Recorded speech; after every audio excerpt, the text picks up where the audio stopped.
Hi, I'm Kiran, and today I'm going to be teaching you how to make one of these masks. So you can go out and COVID or you can donate them. So for you to make your mask, you have to tie it on, or at least the way that we're doing it, you have to tie it on. But the shoelaces that we buy are way too big, so we have to cut them. And we also have to burn them because otherwise they will frizz and then the mask will become unusable very soon.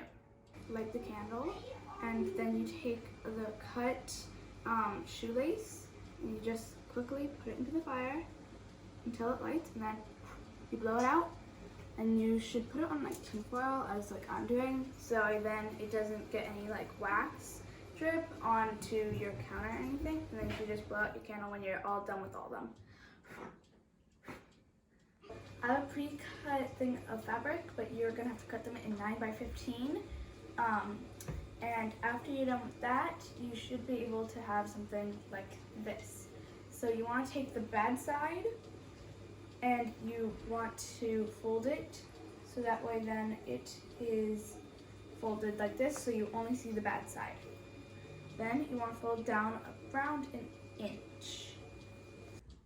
So you don't want it to be loose, so that way then it can flop at any time when you're sewing. So you want to crease it, so you can either take a ruler or you can take a pin, which is what I'm going to do, and I'm just going to go around here so it creases and makes a nice straight line so it will stay in place.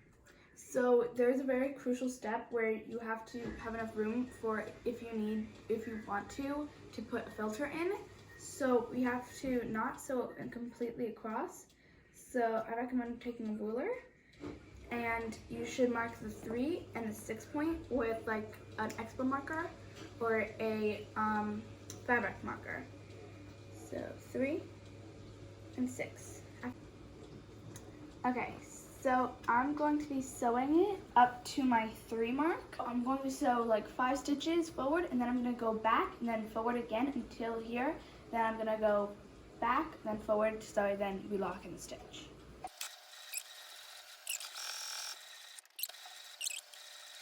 Okay, now we're going to do the same thing, but on the other side until the mark.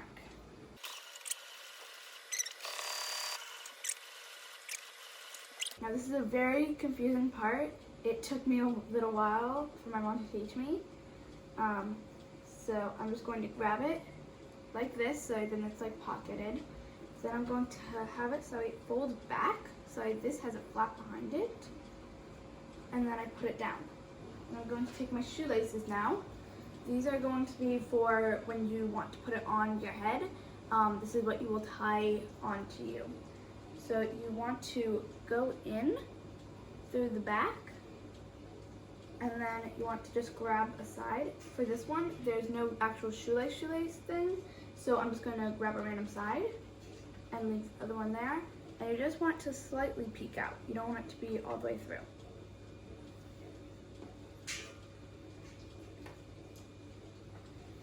Then you want to push it to the very edge. This one actually has a shoelace bit. As you can see, I fired this, or I put this one on fire, so you can tell the difference. This side is what you want to tie with, so you want to put it on the outside or over here. So you're just going to do the same thing.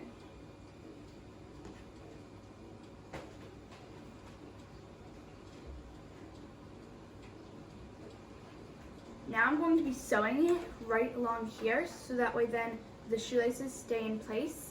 And just so you know, I clipped it so then they would stay. You don't have to, but I like to. Now I recommend putting the needle in front of the shoelace because it will be hard for the needle to go over it, but you just have to kind of help the needle go over it.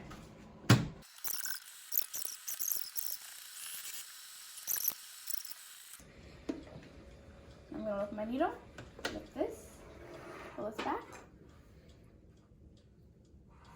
and you should have something like this. Okay, so now we have this weird looking thing where it's like this. So we want this to be on the outside, and we don't want to sew it in like this, because then you'll have nothing to tie on this side. So the reason why you need 4 is so you can make the same thing on the other side, but we have to have these not sewn in, otherwise it won't work. So what I recommend is wrapping it around your finger a few times, then shoving it all the way into the back or to where we just sewed.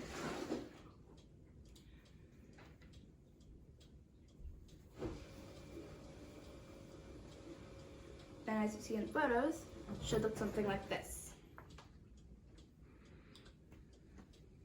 So now we're going to be putting in the other ones, so that way then you're good to go. Remember, you want this shoelace thing to be on the outside. You want this to be on the inside so you don't really see it. So now I'm going to be putting the shoelace thing in, so I'm just going to wrap it up around my finger. Going to then put it in. Then I'm going to slightly have this one right out here.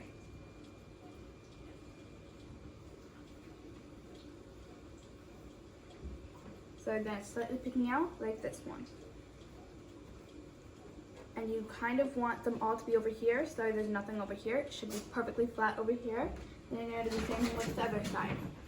I pinned both of them, but then just in case when I moved it up to my machine, it got destroyed or the shoelace fell in. So I unclipped it so then it's easier for me. And I'm gonna put the needle in on the inside of it. Put my foot down, put my needle in. Then I'm gonna slowly do a few stitches forward, backward, forward, so I lock it in. And then I'm just gonna go forward until I hit over here, and then I'm just gonna sew straight over it.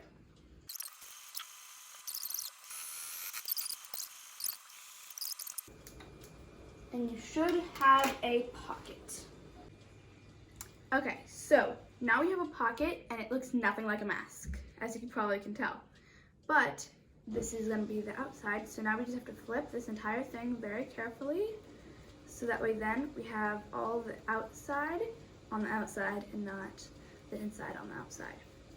So it'll kind of look like a ball if you're doing it the way that I'm doing it, but should eventually become a mask if you finally get it to round out.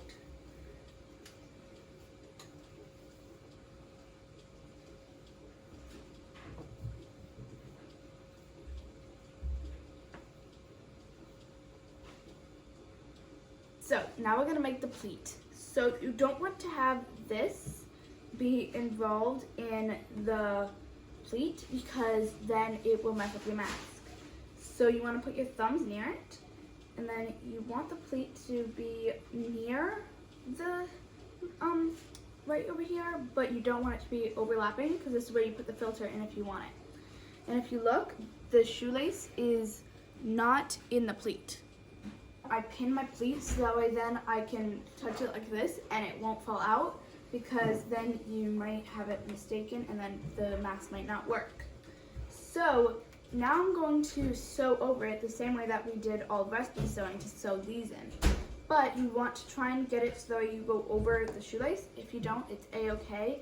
But I recommend that you do, so that way then you double make sure that the shoelace stays in. And if you have the burn part, which I do, you don't want to sew over it because it just won't go in because it like seals it up. So now I'm going to be sewing on this side.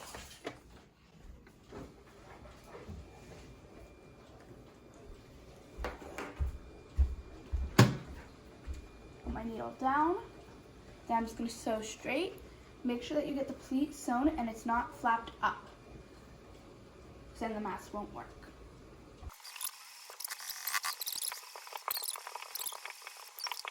So since this is going to be the outside of your mask, I recommend cutting all the excess strings so that way it's not bothering you when you wear your mask.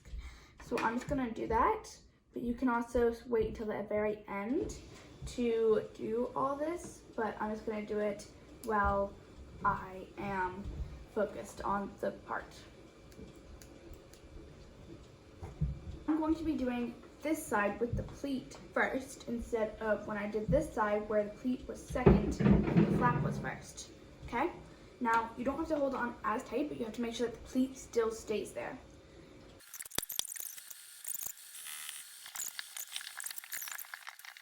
Now it's already a 2-layer mask, but if you want a 3rd layer, you can put in a coffee filter or a filter or a paper towel. You also want to make sure that it can fit inside of all the stitches that you made, as you see here, because otherwise it won't work.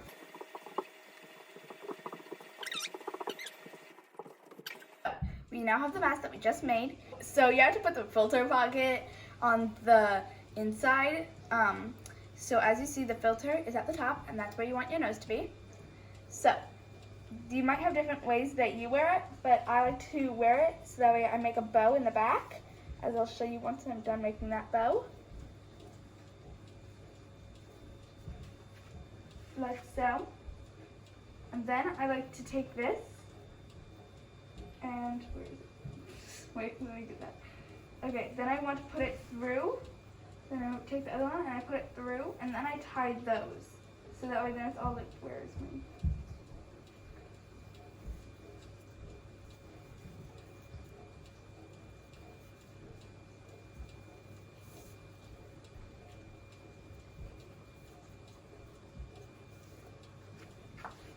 Then you can bring the mask down so it fits like this, and you can talk. Then you have your mask.